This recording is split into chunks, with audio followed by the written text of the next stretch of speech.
pananalasa ng bagyong Tino at Super Typhoon Uwan, binalaan ng publiko na iwasan ang mga baybayin sa banta ng storm surge o daluyong.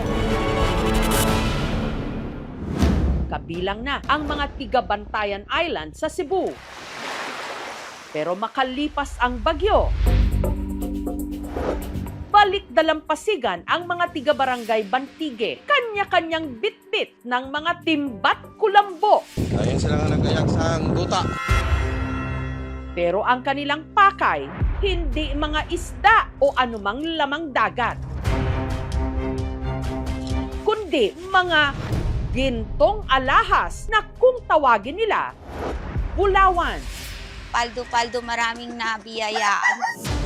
Saan nanggaling ang mga ginto na inagos sa kanilang dalampasigan? May mga curse yan. Biyaya nga ba ang gintong ito o sumpa?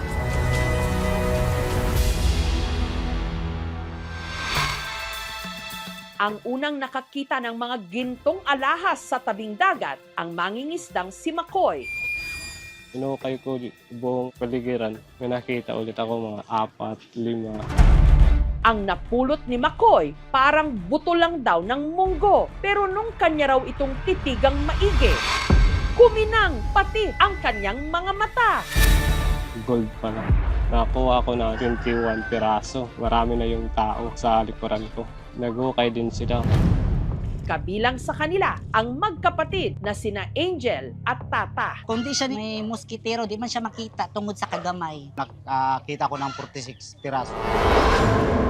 At ayon sa mga residente, hindi ito ang unang pagkakataon na nakakuha sila ng ginto sa kanilang dalampasigan. May bagyo, may lumilitaw. Sa katunayan, ang 48 anyos na si Geraldine, makailang beses na raw nakahukay ng ginto sa ilalim ng kanyang kubo. Buwawan nga, nagpurma siya alibangbang, nagpurma siya mais, sa itong mga corona nga, nagkuha siya flower mamba nga daw, nag-heart siya, nagtakop nga buwak, pareha sa gumamila ganing. Ang mga nakuha nilang ginto, ibinenta nila sa scrap gold seller na si Brian. Nag-chat sila sa akin na meron nakakita dito ng mga gold artifacts. Pumunta ako dito. Tinignan ko, inori ko ang kilatis. Malalamin natin itong totoong bulawan to or gold, hindi ito mawawala pagbutangan ng aksido.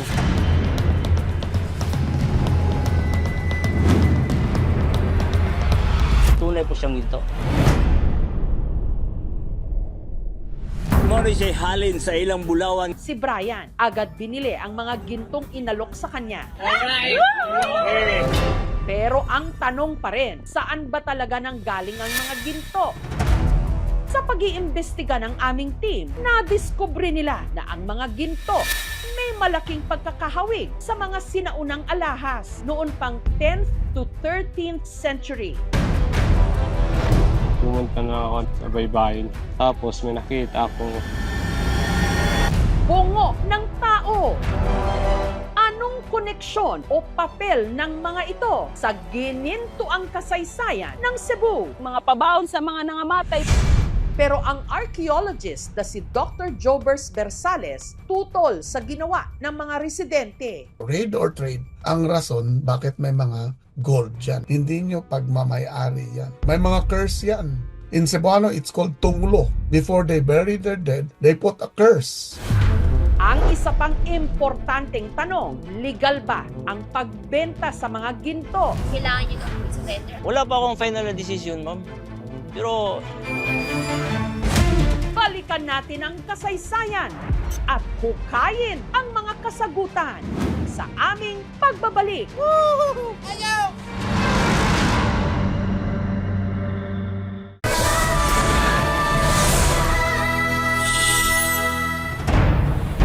Matapos ang sunod-sunod na paghagupit ng Bagyong Tino at Super Typhoon Uwan sa Bantayan Island sa Cebu, ang mga residente rito nakahanap ng ginintuang pag-asa. Sa kanila kasing dalampasigan, may napulot at nahukay silang mga butil ng ginto na kung tawagin nila, bulawan. nakuha ko na 21 piraso.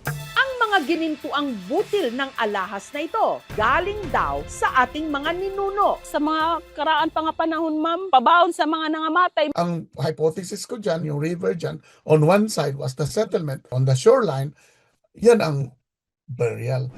It's a sign of an active community that defended itself. Kitang-kita may mga warriors dyan kasi inilibing na may mga spear. That's a result of erosion kasi every time may bagyo, lumalabas siya sa bantayan because of the terrain, no, of Bantige. Katunayan, nung araw na nahukay nila ang mga ginto, nahanap din daw ni McCall ang isa sa mga posibleng nagmamay-ari nito. Pumunta na ako sa baybayin. May nakita ako. Isang bungo. Binalik ko na lang yung katawan ng bungo. Hindi na raw nakapagtataka na may mga ganitong nahuhukay na butil ng ginto sa Cebu. Bago pa man daw kasi dumating ang mga Kastila sa ating kapuluan, tradisyon na ng ating mga ninuno na magsuot ng mga gintong alahas, simbolo ng estado ng mga sinaunang tao sa lipunan. Bantayan itself has no source of gold. Bakit napunta ang gold dyan? Ibabarter for whatever products Bantayan had. Ang balita tungkol sa mga nahukay na ginto sa Barangay Bantige nakarating sa pamunuan ng National Museum of the Philippines at ang National Commission for Culture and the Arts o NCCA. Sa RA 10066 as amended by 11961. Ang dapat gawin ng mga ka-discover ay i-report sa amin and i-surrender. Pag hindi mo ni-report, violation siya. Ang penal provisions ay not less than 10 days and or fine of 200,000 pesos based sa decision ng court. Nitong Biyernes, agad nilang kinordonan ang lugar. Nagsagawa rin sila ng on-site inspection. May mga pottery. Yun pa lang yung mga nakikita namin. Kailangan namin aralin muna sa lab. Moro siya halin sa ilang bulawan. Yung lahat ng mga nag-vlog dyan, dapat humingi kayo ng patawad kasi you have just violated two laws. Imbis na pag-aaralin, ninanakaw. No, what kind of people are we? Na wala tayong respeto sa ating nakalipas. This is really sad.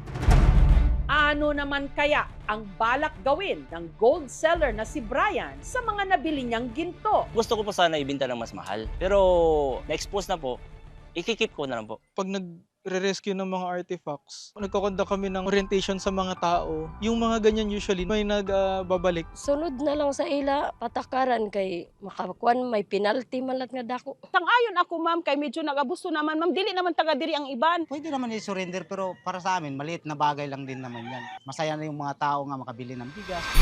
Kung may nakita kayo, hindi nyo yan pagmamayari. Pagmamayari yan ng sambayan ng Pilipino. Huwag nyong ibenta. I-report nyo yan sa local government. I appeal to government, please start a foundation or a program to establish archaeological schools all over the Philippines. Because archaeology can help us understand sino tayo, anong nangyari sa atin, at saan tayo pupunta. Or else we end up with, wala, ubos na lahat, and then that's the time we realize na we lost so much pero wala na tayong makita.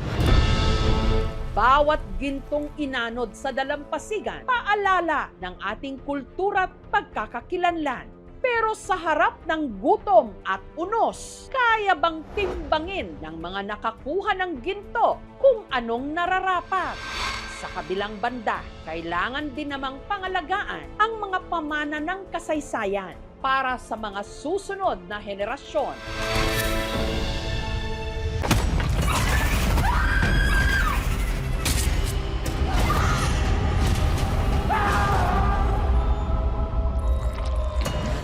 Alangga ko ikaw, Apo.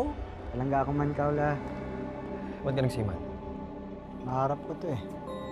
Para kay Lola din. Hindi ko na alam, hindi ko naiintindihan kung anong nangyari sa kanya. Baka siguro kayong gagawin namin ng lahat para sa kanya. Wala ka ba talaga nakita, Arner? Wala ka narinig? May gumagala na balang dito sa atin.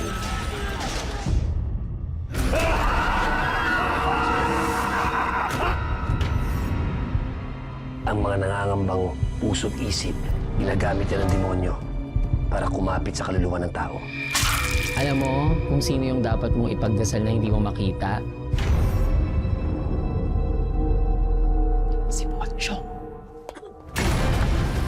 Kung kumakain ng patay, may mata ng pusa, may pakpak ng pangke, lumalakas kapag kabilugan ng buwan. Mag-iingat ka sa mga susunod mo sasabihin. You know about the Pochong? Please refrain from talking about Pochong. Do not attract its attention. Father Rex, yan po bang pinakamatinding sanik na naharap ninyo? Hindi ako titigil hanggang hindi ako nakapaningin. Hindi tayo magpapatay. Kakampi natin ang Diyos. Huwag sumamangita sa akin! Ha? Masusunod ang karma mo, Silvierno! Mapatawad ang Diyos sa lahat ng lumalapit sa kanya!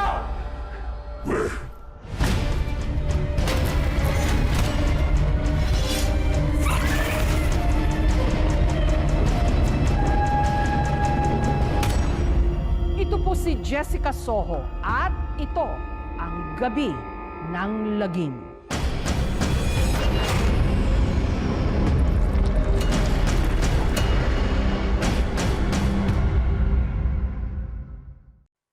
Thank you for watching, mga kapuso. Kung nagustuhan niyo po ang videong ito, subscribe na sa GMA Public Affairs YouTube channel. And don't forget to hit the bell button for our latest updates.